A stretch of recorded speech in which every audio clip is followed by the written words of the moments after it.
I want to talk about a lot of things. Most big brands avoid politics. Right. Nike doesn't want anything to do with politics. Right. Donald, you jumped into politics. Were you concerned that it's not good for business? Well, it's not good for business, actually, and it's not a positive from that standpoint. But I just felt I've seen so many things go so bad. I mean, you look at what's happening with our country, whether it's that Iran deal, which is such a catastrophe, which could have been good. If you look at our trade deals with all of the different countries that we deal with, they're all terrible. Every deal is terrible. We don't make good deals anymore. And I just looked at it. I love the country, and I looked at it, and I said, I'm going to do it. It takes courage to run for president. Believe me, they really come at you 15 different ways. But I just didn't care. I wanted to do it.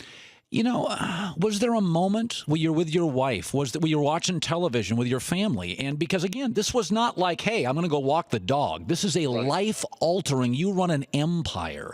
Was there a moment of clarity when you decided, I'm going to run for president? Well, the famous escalator scene where I'm coming down waving on the escalator with my wife in front of me, right? Yes.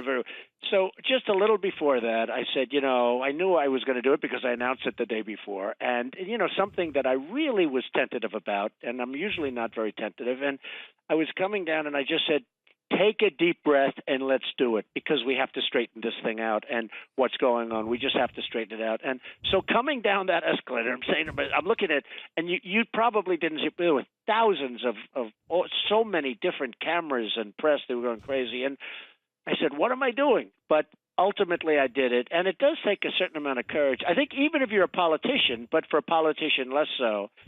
But I'm very happy I did it. It's been an amazing experience. There's been tremendous disloyalty and there's been a tremendous dishonesty in the press. But there's also some great people in the press and some, very talented people, very honest people. But I've really seen some tremendous dishonesty in the press, which actually surprised me.